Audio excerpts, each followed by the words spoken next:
এলা ঘটনা ঘটতে গেছে। হ্যাঁ রে কাকু তো ঘটনা ঘটাইছে। কাকু এটা কি মন্তব্য দিল আমরা ইন্ডিয়ার ব্যাপারে? হ্যাঁ আমরা ইন্ডিয়া বলে টয়লেটে নাই। ইন্ডিয়ার 50% লোকের টয়লেট নেই। কিতারে কিতা কইতাছ? হ্যাঁ আমরা ইন্ডিয়ার টয়লেট নাই। আমরা টয়লেটের মধ্যে যে টাইলসটি বিছাই না, তোরা জীবনে তোরা লেফটিনে তো দূরের কথা, তোরা গরম ভাবছি না এই টাইলস গুলি বিছাতি, বুঝতনি? আর তো বাংলা ভাষা ওরা বুঝে না, যার কারণে আমরা মানে ভারত থেকে যাচ্ছে। কে রে দাদু কি হয়েছে? চীনে তারা তোমার কথা বুঝে না? তারা তো তোমার ভালো বন্ধু, বাংলাদেশের সবচেয়ে ভালো বন্ধু আমার বড় বাবা হচ্ছে চীন। যারা বাংলাদেশে রাখো যাও তার কাছে যাও, কথা না বুঝলে কি দেবো তার লগে একটু একটু ছিং ছং ছুং ফুং খাং করবা।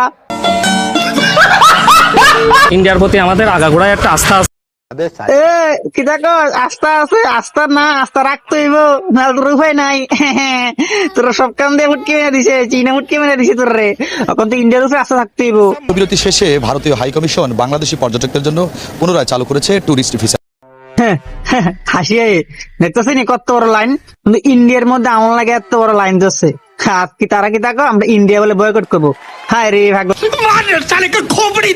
মোবাইল চেক করে দেখবেন যে তাদের ফেসবুকে লেখা আছে দিল্লি না ঢাকা, ঢাকা, কিন্তু আসলে ইন্ডিয়ার ভিসার জন্য আবেদন করছে। দিল্লি না ঢাকা বলে দিন শেষে ইন্ডিয়ার ভিসার আবেদন, এটাই তারাই বেশি করে।